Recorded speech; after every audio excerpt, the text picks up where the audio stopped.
it's your pal, the Dancing Housewife, and welcome back to the Dancing Housewife Podcast. Today's episode is going to be a little different, a bit more somber than usual, so before diving into the conversation, I want to share with you what compelled me to write and record it.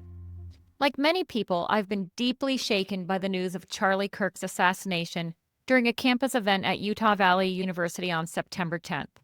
His brutal murder sparked an outpouring of emotion across not only this country, but the entire world.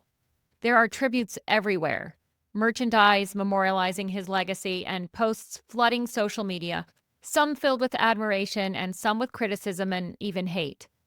What strikes me most amidst all the noise is what lays at the heart of it all.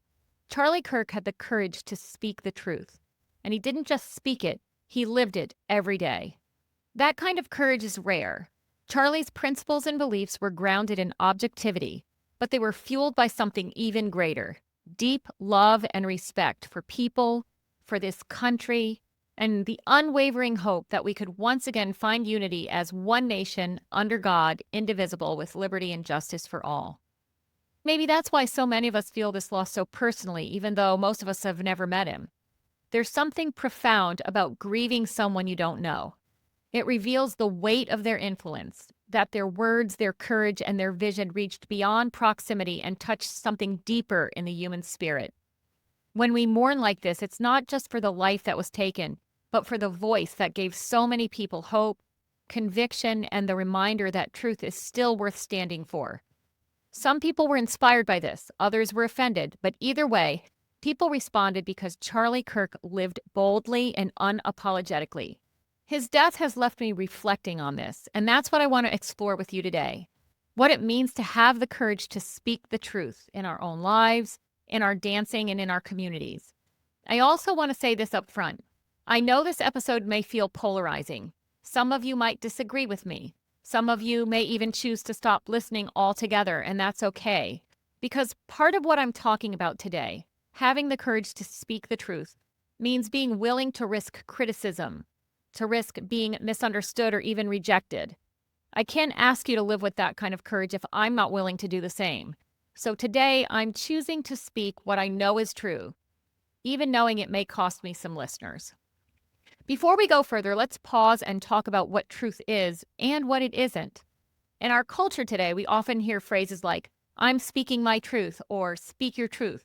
But here's the reality. Truth is not relative. There is no such thing as my truth or your truth. There is the truth with a capital T. Truth is rooted in objective reality, in facts, and ultimately in God himself. He is the source of truth. That's why it's sometimes hurt, because truth doesn't bend to make us comfortable. It doesn't change to fit our preferences. It stands firm. It holds up a mirror, and sometimes what we see is not flattering. But that sting is also what makes truth so powerful, because it challenges us, it corrects us, and when received with humility, it transforms us. In Ballroom, truth shows up in all sorts of ways. A coach giving honest feedback, admitting to your partner when you're off time or wrong about something, not making excuses when you don't place as well as you'd hope, a judge's critique that stings but ultimately helps us grow. The truth isn't always easy to hear or to say, but it's the foundation for real progress. Think about it. If we only ever hear what's comfortable, we stay the same. If we only say what we think others want to hear, we deny them and ourselves the chance to grow. I'll be honest, there have been times when I've held back. Maybe I didn't want to rock the boat with the dancing doc or my pro-am partner, or I thought a fellow competitor might take my words the wrong way. And sometimes I've even sugarcoated the truth when asked for feedback because I worried about hurting feelings. But here's what I've learned. Withholding the truth might feel safe in the moment, but it usually causes more harm in the long run. In dance, it can stop or stall progress. In relationships, it can breed resentment. And in life, it can keep us stuck. So how do we actually practice speaking the truth with courage? Number 1, start with compassion. Truth doesn't have to be harsh. It can be delivered with kindness and respect. Number 2, focus on growth. Ask yourself, am I sharing this to help or to hurt? If it's to help, then speak. If it won't ultimately help a situation, then keep your mouth shut. Number 3, be willing to receive truth. Courage isn't just about saying what's true, it's also about hearing it, even when it stings. Some of the most transformative moments in my dancing career came after hearing hard truth from a coach or the dancing doc. When we first started working with our current coach, she told me bluntly, "You're just posing, hitting picture lines. You need to learn to move your body. You need to learn to move properly from foot to foot." Ouch. It was hard to hear. But once I actually leaned into the truth, my dancing changed. Charlie Kirk knew truth was not his to invent. It was his to defend. That's why his message resonated so deeply, even with people who disagreed with him. And that's why his example is so important for us now. Speaking the truth requires courage. So does hearing it. But when truth is present, growth and respect follow, whether it's on the dance floor, in your partnerships, or in everyday life. So the next time you're tempted to hold back, remember, truth may feel uncomfortable in the moment, but in the long run, it's a gift.